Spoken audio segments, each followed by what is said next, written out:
Another wonderful evening to you, sports fans, and welcome to Sports Live on OSBC TV. There with Yoki Baleo show do everything, talking everything sports. Of course, I'm here with the guys in the studio this evening. Of course, together we'll be doing justice to everything that we have for you guys. One more time, everybody, is my name. Welcoming you to this evening's edition. Yes, like I said, it's a full house. I have my runaway guy. I call him runaway because it's been a while we've had him on the show. Oluwa Femi Onosan. Just me on the show this evening. Good evening and welcome. Good evening to you, Tayo, and of course it feels good to be here. You are not run away, Abi. You want to defend. I didn't run away, man. Well, you didn't run away intentionally.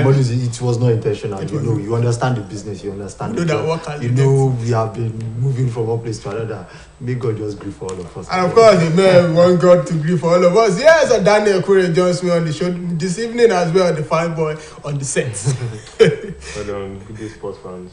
Yeah, yes, when I said you is the finest boy on the set, it's the finest. Take it now he's oppressing us. Now you are oppressing people like us. We don't get. Of course, the show promises to be an exciting one this evening. When we start from the home front, as usual, where the Nigeria Football Federation has explained that a number of factors are including inability to secure transit visa for players and officials of the under-20 girls national team. Falconet at the Istanbul airport led to the team having to stay over for 24 hours at the airport in Turkey on their way from the FIFA under-20 women's under-20 World Cup. And the ladies, yes, the younger ladies were pictured sleeping on the floor and chairs of Istanbul airport after journeying from Costa Rica following the elimination from the under-20 Women's World Cup. And they were stranded. But a report or a press statement from the director of media, talking about Demola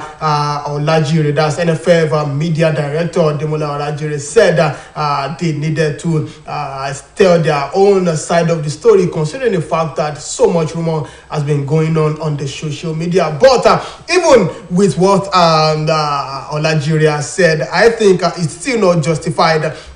NFF have come to say that it is not their fault, and we understand that it might not be their fault, but who exactly took those pictures? That should be the question we might be asking. My question is, whose fault is it? If it is not the NFF's fault, then whose fault?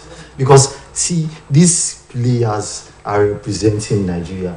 These guys are donning the jerseys of this country. They went there and they have done very well for us. And you know, treating them like that. You know, sometimes these people come out with flimsy excuses. I call all these excuses. They are just excuses. The visa problem or whatever problem it is unjustifiable. See, there are countries with proper plans, and whenever there is a proper plan of that, this kind of thing will never happen. Because the reason why this is happening is because there are no proper plans on ground. And who will take the blame? If not the NFF, because they took them there. The NFF just stylishly refused to take the blame. Daniel, that is what they will do. It's a very, very sad development because, like he said, these women are flying the flag of Nigeria. They are carrying the colors of Nigeria out in and outside of the country. And for these footballers or these players, first things first, let's understand that they are women. Forget the fact that they are vulnerable. They are sportsmen or they are sportswomen. They are women, and as a woman, there are some things that you naturally don't do to them. Things like this, for example, you don't expect me as a footballer who has gone to play for my country, to help my country, to fly the flag of my country, and then you now put me in this kind of situation. Where is the joy? Where is the gusto to actually help and actually do something? Like, this is a very diminishing way for the NFF to actually treat these ladies, because they are saying they're not to blame. So if you don't blame the NFF, who do we blame? Well, if you don't blame the NFF, probably we should blame the Ministry of Sports. Because they all carry the blame. the Ministry of Sport to the NFF, because see, the NFF run football in Nigeria. Who owns football? The NFF does. So these girls are under the radar of the NFF. They're under the umbrella of the NFF. They took them to the competition to represent the country. Who runs the so all these ones that they are saying, they are just flimsy excuses. Question I want to ask wasn't proper plans made. Nigeria is not the only country that has even been eliminated. So why is it that they are the only ones stranded at the airport? There are so many questions to be answered. Well, they come in to debunk that it's not their fault. We might not even agree that it's not their fault, because considering the fact that these ladies were even so passionate to the extent that they were crying when they lost to Netherlands. And yes, that takes me to the fact that those guys tried their best, but we can say their best wasn't enough, Daniel. They tried their best. It is a competition. One person has to lose, one person has to win. That's how it is, and it is football. They tried to the best of their abilities, but the other team was just the better side. And we can't rule out the fact that these ladies tried and did the nation proud. They represented Nigeria at every level, and they were the only country that won all their group matches. Yes, so they got to that point. Yes, we expected more and expected better from them, but they've gone out and they've actually proven themselves to the world that yes, we are a team that can actually vie for this championship. We are a team that can go head to head with any nation and come out successful. But the result at the last game in the Netherlands was not in their favor, and it is football. A team has to come out successful. But some has been blaming the coach Oluwafemi, saying it wasn't tactical enough. It wasn't reading the game. Would you have, probably with the performance of the Falconet from the group stage, one would have expected an easy ride for them? But although they are not an high-scoring side during the course of the group stage matches, but in Netherlands, who's a free-scoring side, nothing against 4 goals against Ghana, and of course, so we expected so much more from them, but probably tactically we were let down. Not tactically though, because at the end of the day, if you look at it tactically, even talent-wise, at the end of the day, we are not to be compared with Netherlands. See, we need to face the fact. The Dutch side are definitely going to be better all round. See, we should look at the ability of all these teams from the beginning. See, these girls, they played well. We saw the game. I saw the game in the middle of the night. I saw how much they tried, how much they wanted to score. They went there. They tried their best. But at the end of the day, the better side will get the day, and the Dutch side, they got the day at the end of the day. So it is not to blame the manager or whatever. However we want to look at it, putting the Dutch manager and the Nigerian manager side by side, they are not comparable. They are not comparable because in terms of what they are using to train, they are not comparable. Moving on this evening, we understand at the moment that the President Muhammadu Buhari says football remains the number one sport in Nigeria and the national asset, and his regime will resist the attempts to undermine its development. And of course, he stated this when he received the 10-year football development master plan submitted by the Ministry of Youth and Sport Development Sunday, that's talking about Sunday Dari, and he said it is the responsibility of the government to safeguard the sport, which has brought Nigeria many laurels, and treat it as a national asset, just as he expect and demand a higher standard of patriotism, responsibility, and commitment from those charged with the administration of the football. And Buhari also urged stakeholders to work together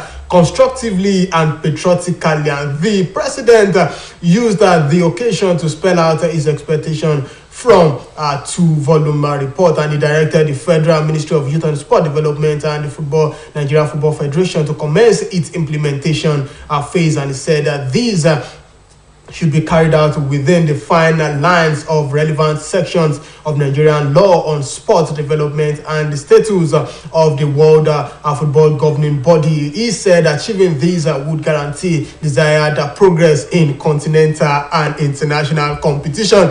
My problem with this is just the fact that the present administration has just had 9 months to go, and the sports minister is proposing a 10-year football development master plan. Don't we think this is not the right decision at the right time. At the right time. I tell you sincerely, it is very funny. It is very funny because I have a lot of problem with this because it is the sport minister, not the football minister. We are talking about the sport minister here, not just the so you are football prioritizing minister. one sport out of many ahead of others, and it is uncalled for. We have a lot of talents outside there playing basketball, a lot of talents outside there that are doing well in tennis. A lot of we have representative everywhere. See, Nigeria even went to we saw what happened at the Commonwealth Games. We saw how well they performed. So no one is talking about those that perform track and field. They are talking about just football. Now you are bringing 10 years development, football development. Come on. I don't even know how to go about it because I tell you, these people are just shambolic about however approach they are putting to these things. They feel they can just throw anything at us and we just accept it as that. But this is the time to really get it right. And I tell you sincerely, they might actually put this on the table.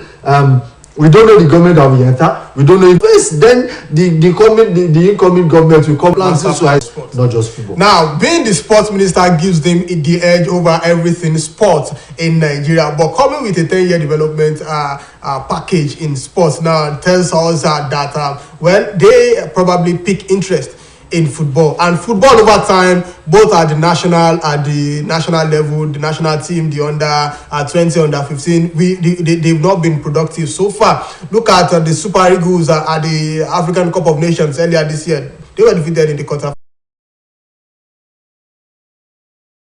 as well.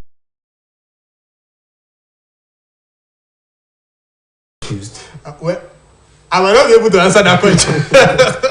That question is not mine to answer. But a European club, one of the most important players, the club play a major role in America as they secured a promotion to the top division as champions of the secondary division after 8 years of asking. And yes, during a spell with the club, the Nigeria scored 39 goals. The 25-year-old's performance has drawn interest. Fortunately, it is not that I don't really like. I feel Nigeria has watch those for improvement, and for a player like him, is just 25. You might say 25 is not judged just, but I tell you, he still has age on his side. He has age on his side, and some people their career really started at 25.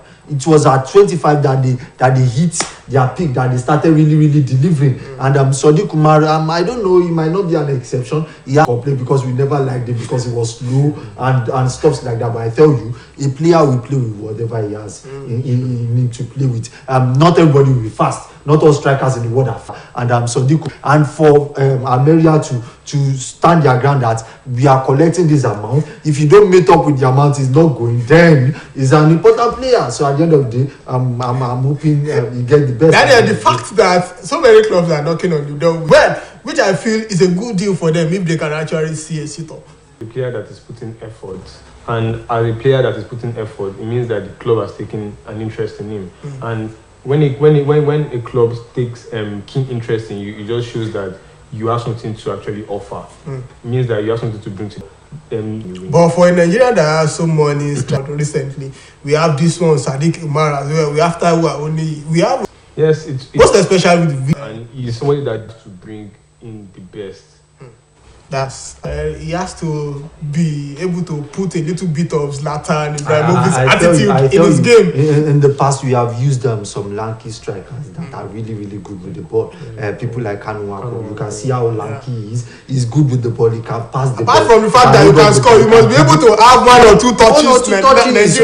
So I tell you, that is why Victor Osimhen, Taiwo Awoniyi, to me, will go most especially Victor Osimhen.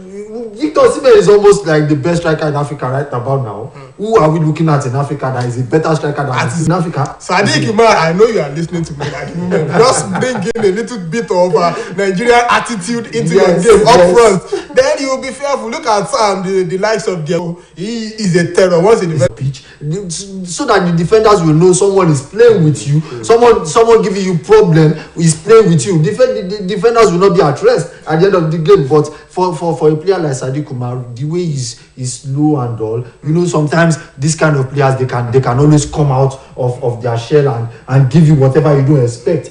I know that is the kind of player he is, and that was what happened in the secondary division last season. They saw the quality he provided. He was the highest scorer. He was pouring in goals, and he was doing well for them, and that is why they feel, hey, you are not going. You need to stay with us for this our first season in the La Liga, and he hasn't started badly. So far, I saw the game against Real Madrid. He tried. I saw some their moves. last game I saw their last game he scored. So I tell you, he's not a bad striker. You just reminded me of when I started my footballing career. I tell you. All right, moving on this evening, another Nigerian player has been on the radar of another English club. Talking about Nigerian defender Saidu Sanusi has turned up on English club Everton's radar in this ongoing transfer market.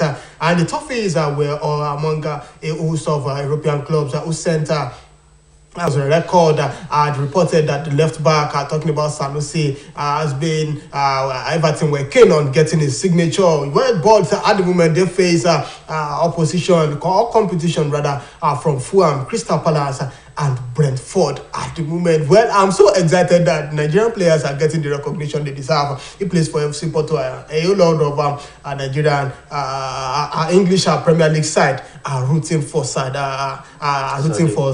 Sanusi at the moment. Well, it's a good development for Nigerian players abroad. Yes, being noticed by other people in other teams around the world. So it is a very good development for Nigerians, and I urge other Nigerians to actually key into what these prominent Nigerian footballers are doing. That is to put in more effort to made up, and when you show your talent, when you don't hold your talent, and when you try your possible players, it means that teams are watching, scouts are watching, and as such, they want to sign a player that can actually bring value to their team. So that's what is happening with Sanusi. Well, yes, another round of matches were decided in the EFL Cup. Talking about the Carabao Cup yesterday, and of course, Everton. Talking about Everton again this time around. Alex Iwobi was named the man of the match yesterday. Yes. I saw the game. It's gradually becoming an integral part of Frank Lampard's and he's even playing from the deep.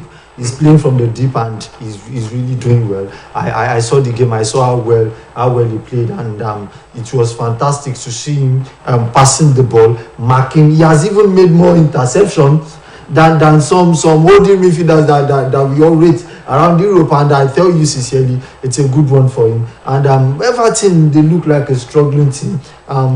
Hopefully they come out from this struggle that they are into, and they come out good, because Everton is like almost a traditional team that we have always seen in the Premier League, and it will be very unfortunate to see them go into relegation, and for them to be interested in another Nigerian in Sanusi. So I expect them to really come out good.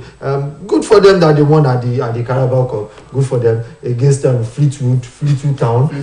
One goal is even enough. One goal will give you 3 points. Well, but the problem still continues the celebration in the stadium. Yesterday, it was as if those guys won the Champions League. That's talking about Milton Keynes are done. They defeated Watford 2-0. Watford just got relegated, and of course, Maduka Okoye was in goal yesterday.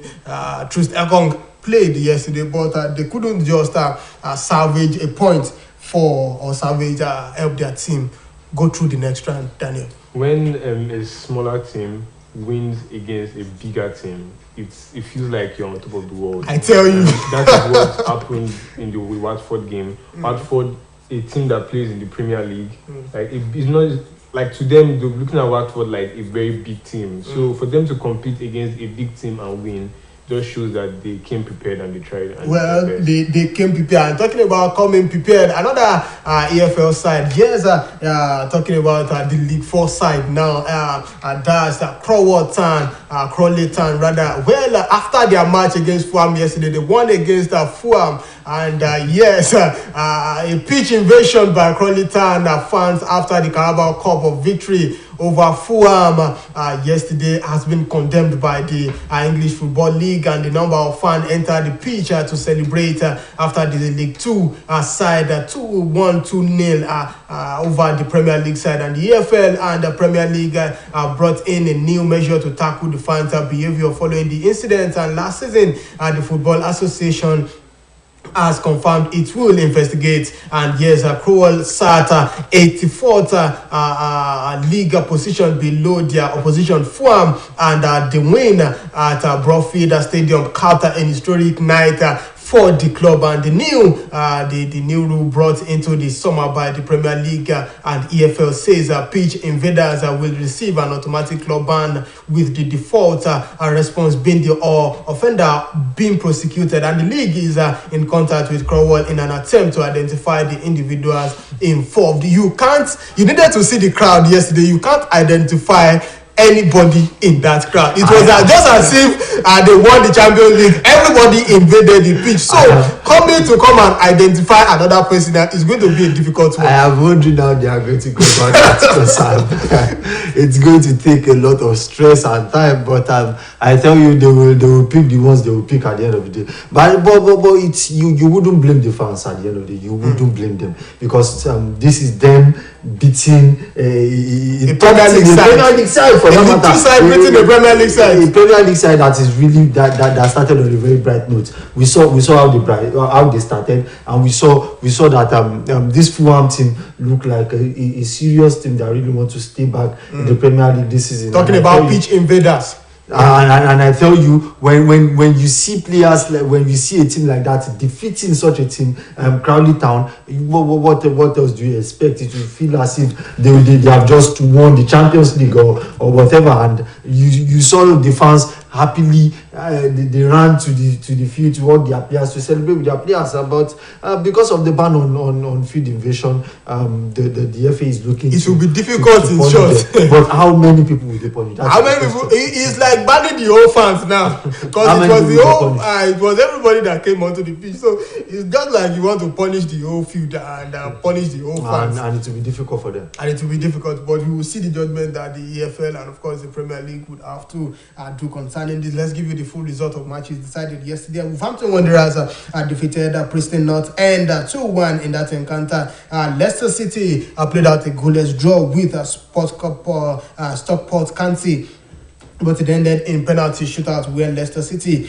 defeated Stockport County. Stevenage defeated Porterborough United 1-0 in that encounter. Maccabi defeated Rotherham United 1-0, while Crystal Palace did the needful against Oxford United 2-0. It was a 2-2 draw between Norwich City and AFC Bournemouth, but on penalty shootout, AFC Bournemouth moved to the next round. Newport County defeated Portsmouth, and yes, Nottingham Forest did the needful against Grimsby Town 3-0. It ended. It was a goalless draw between Gillingham and Exeter City, while Gillingham defeated Exeter City on penalty. Fleetwood, like I said, were defeated at home by Everton 1-0. Derby County as well defeated West Brom Albion 1-0 in that encounter. Crawley Town pipped defeated Fulham 2-0 in that encounter. Brentford away from home did the needful against Colchester United 2-0. Southampton did the needful against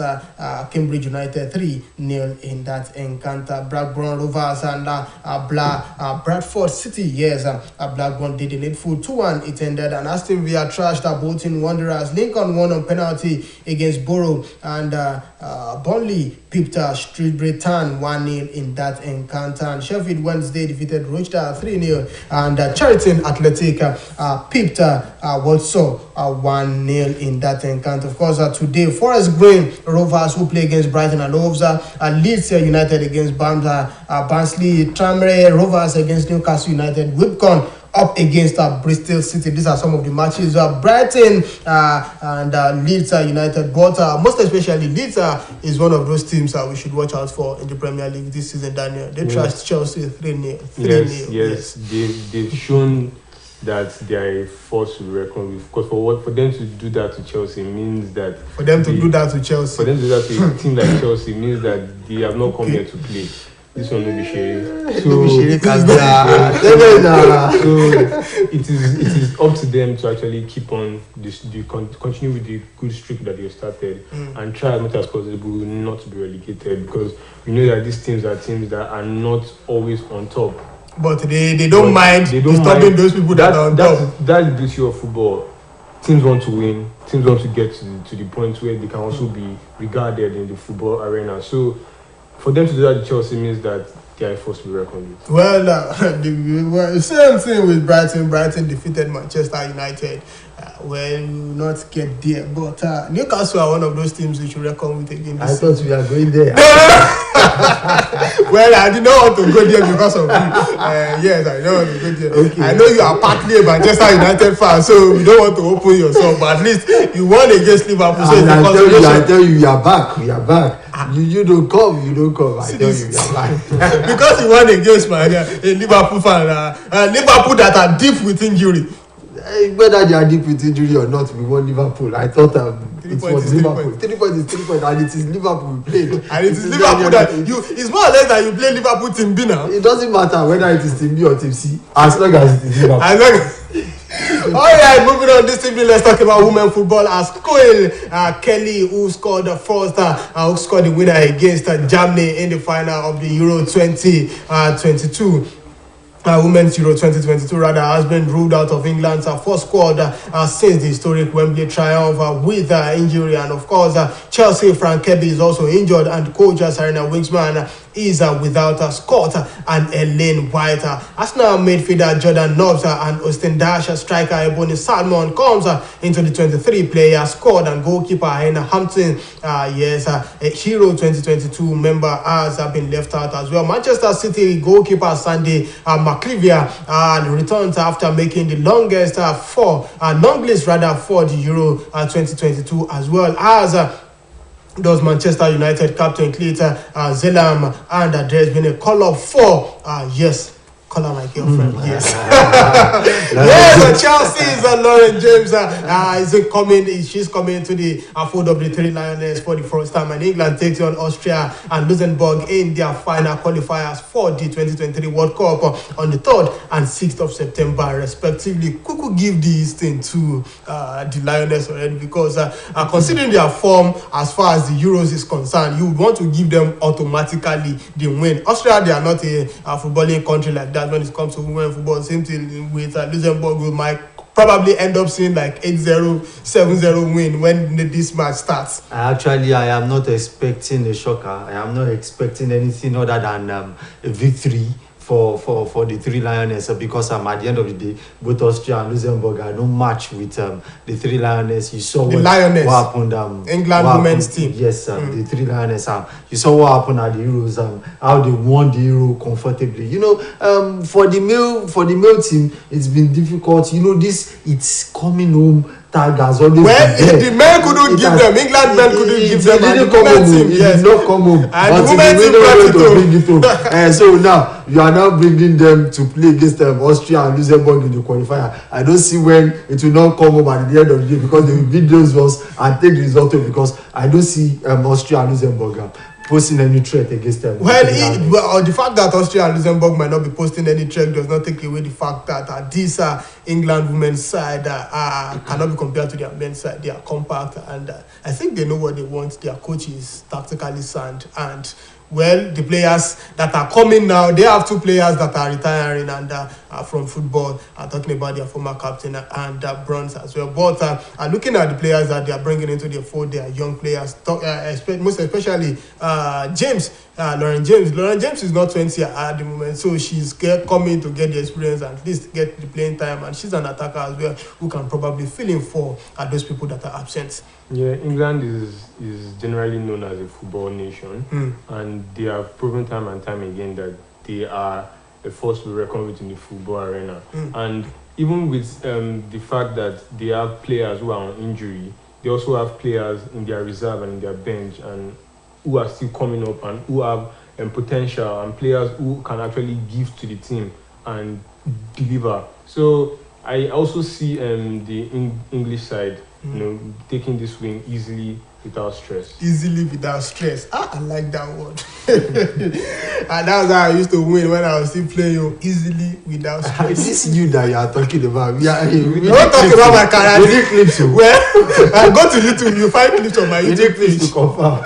Well, moving on this evening, let's talk about transfer, as we understand that Leicester City have rejected a 3rd bid from Chelsea for Wesley Fofana, believed to be around 60 to 70 million pounds. In short, they want this guy to be a record Signing. Record signing, surpassing Harry Maguire from Leicester City. They bought Harry Maguire from Leicester City, so they want Fofana to be another record signing. Fofana is They want anything more than whatever they signed Maguire for, and I tell you, Fofana is a fantastic player. Rating him alongside Fofana, yes, Wesley Fofana. He's a fantastic player. He's a fantastic player. I tell you, sincerely, rating him alongside Harry Maguire, even at the time Manchester United signed Maguire, Fofana to me, with his performance, even his age, and the delivery that he has, is a better player than Maguire. And apart from that, sometimes I look at these clubs going for players and I ask the question, why are you going for this kind of player? Why are you doing this? Because in your fold, Chelsea fold, you have a Chalobah that is a fantastic player. Why? I see that Chalobah has been put on transfer market to go out on loan to get Fofana in. Fofana is 21. How old is Chalobah? Chalobah is 21. Tell me what experience Fofana has that Chalobah does not have. Chalobah is a fantastic player. Fofana has not played in the Champions League. You have let a lot of players go. Now you are looking for. You just want to spend money, and I question this buying decision. This buying decision has really cost a lot of clubs like Manchester United, Barcelona. Look at what Barcelona is doing. Barcelona is one of the most confused clubs in European football. Barcelona will sign and they are confused. They don't know who to register. They don't know who to send away. They are sending away a lot of talent. They are sending a lot of young players that can really come out of the fold. Now Chelsea has also done that in the past. Now they are trying not to make that mistake. Look at Kevin De Bruyne. A lot of them like that. They have let them go. Mo Salah and like that. Now Trevor Chalobah is on the market, and you want a Fofana. What is the difference between the two of them? Well, but are we going to say probably the tactics of Thomas Tuchel is not working for some of these players? Of course, we understand that some of them has not been. Chelsea generally have not been productive up front, and now you have the likes of Lukaku left because he wasn't getting. He complained, yes, reportedly complained that the tactics wasn't suiting his style of play, and of course a coach will have a certain style of play, the way he wants to play, the way he wants his team to be arranged. But do you think probably the tactics of the coach has affected those attacking players as well? Well, I believe that the thing with tactics in football is that you have to understand the players that you are using. You have to understand their strength and their weakness. You cannot use a player who is fast and trying to play slow and pace football. It will not really merge with what the player has in store. So if these players are not comfortable with the tactics, or if they feel like the tactics of the coach is not working for them, this is a team, and I feel like as a team they are all together, and there's a way that they can bring out their issues or bring out their problems to the coach and to the body of the team, and find a way on how to make sure that the coach inculcates his own style of play and the player's style of play to be able to merge these two things together to be able to bring forth results. The results. Yes. But Daniel, as much as I will agree with you, I also feel there is something they call adaptability, that people have to adapt with whatever is on the table. And I tell you, some players are just lazy. They are lazy and they are not ready to work. They are not ready to give their best. Sometimes the manager has what is in stock. Sometimes he's looking at you. So we have seen managers that have converted players from centre backs to strikers. We have seen managers that have converted players from strikers to midfielders. And what have you? I tell you sincerely, players, Ederson, Manchester City goalkeeper, he came from Brazil as a left back. Now he's a goalkeeper. Now, this is what they look at. They look at your ability sometimes, and they want to really utilize you to the best of your ability, because they are even seeing more than you yourself. You are seeing in yourself, but some players are just, they are rigid, they are not flexible, they are not ready to adapt to the new system, and that has been the problem. And hopefully, so Chelsea will get it right at the end of the day. Hopefully Chelsea will get it right at the end of the day. Moving on now with transfer stories. Newcastle are in advanced talks with Real Sociedad to sign striker Alexander Isak for a fee about a region of £58 million. another money in the bag for the Asus at that. Newcastle, since last season when the Saudi takeover has begun, they are the new oil signing players and they are getting the results. Yes. Signing another player like this, Isaac, well, I think is a good signing for a Newcastle, if you ask me. Yes, it's a good signing, and since they have the money to spend and they have the resources, why not go for what you feel like will make your team better? So them signing Isaac, since they have the money, they have the funds, is a record development for the team. Well, it's a welcome development. And of course, another player from Arsenal, Nicolas Pepe, is on the radar of Nice. At the moment, we understand that Nice are ready to take him on loan. Nicolas Pepe, record fee for Arsenal. And I tell you, record fee for Arsenal, and it's unfortunate that it turned out to be like this. But at the end of the day, you can see the Arsenal team. Pepe is not doing well without Pepe. Pepe is not wanted, and it is obvious. The message is very clear and glaring. Pepe, you need to pack your bags and find a greener pasture. It be like see the pasture already there. You know the brown for now. He's brown already. Because I don't think he has played any part in this. He hasn't. Who is he going to bench? Will he play from the center or from the wings? There is Akadia. There is Odegaard. Arsenal really enjoying their time at the moment. I tell you, he said Nicolas Pepe to join this. This is a nice club, so he should join for people like Pepe. Yes, sir. So finally from the transfer scene, before we talk tennis, Moyes confirms a West Ham bid for Leon Paqueta, another midfielder. Wow. For talking about West Ham this time around. Well, we hope this deal comes out true because Arsenal were reportedly interested in a bid from Paqueta as well. Lucas Paqueta, fantastic player for Leon. He was with AC Milan previously. He's one of the players I really like. Plays just like he's an integral player, just like you. Because I'm confused. I really don't know the road he plays. He's a midfielder. Don't I look like a midfielder? I thought you said you look like a midfielder score. Okay, yes. Okay. Now I'm confused. But then Lucas Paqueta, fantastic player. I tell you, he's one of the integral players for the Brazilian team, the Seleção. He's one of the players they look at to select all the time. Very mobile, very good with passing, and he's a good goal scorer too. He's a good goal scorer too. So I feel for West Ham United, it will be a good addition at the end of the day. So let's see how it turns out, because in Italy it seems he didn't really come to the limelight, come to the fulfillment of his potential, but he's been doing well in France. So will he do well in England?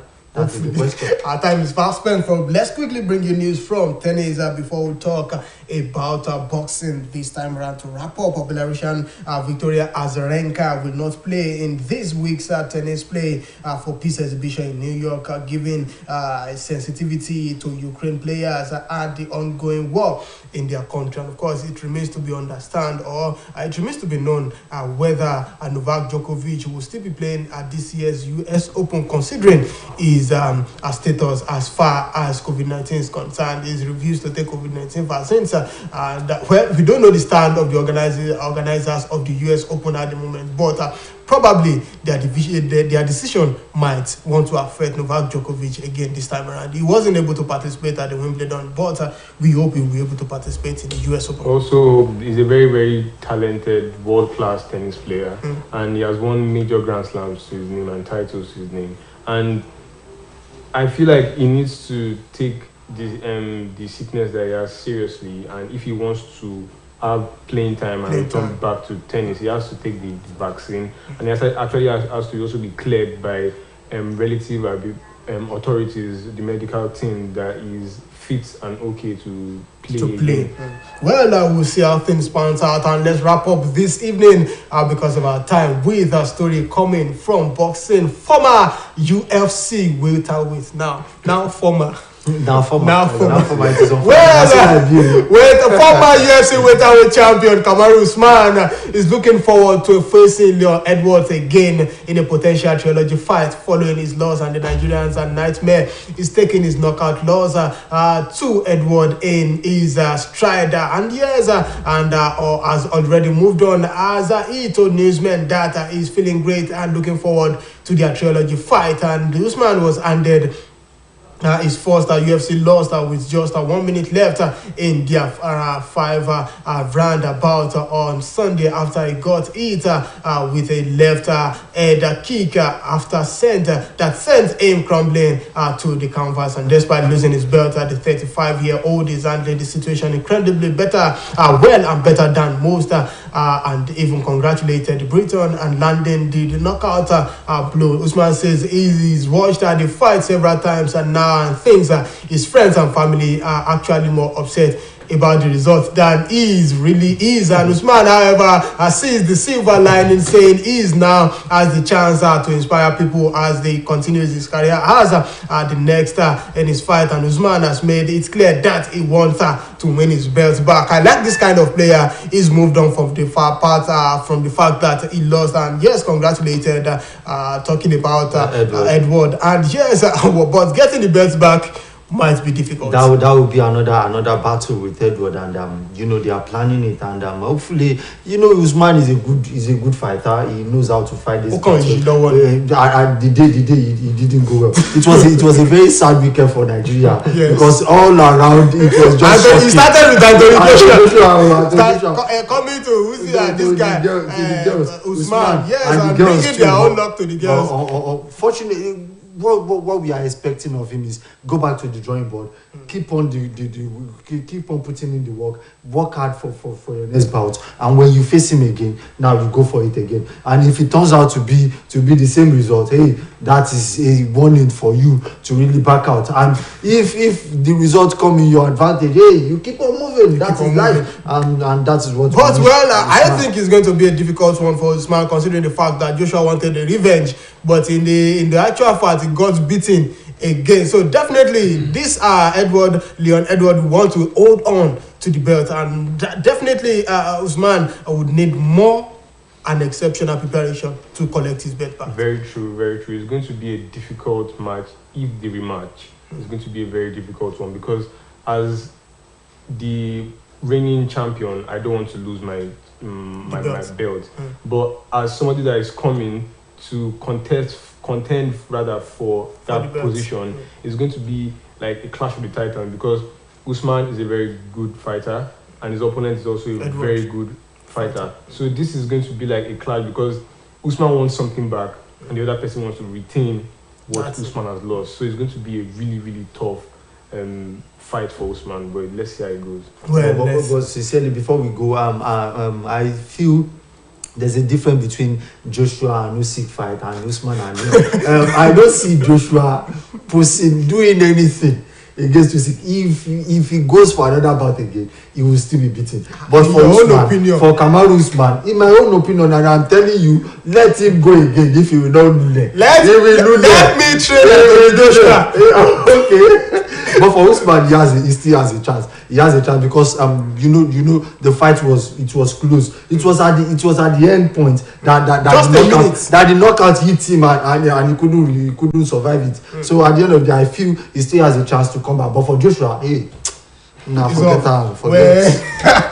And that's the parting shot on the show this evening. And that's the fight between Edward and Usman Kamaru. But we need to wrap up. Many thanks to everyone that made this production possible this evening. And of course, many thanks to the guys in the studio, Daniel Aquarian, and of course, my nigga, Oluwafemi. That's why we hope when we call you next time, you will come. Of course, I'm always with you. Always available. Motayo is my name. Muideen Adeleke is the producer of this program. Until next week again, when we come your way on Sports Live, I say don't stop loving sports. Good evening.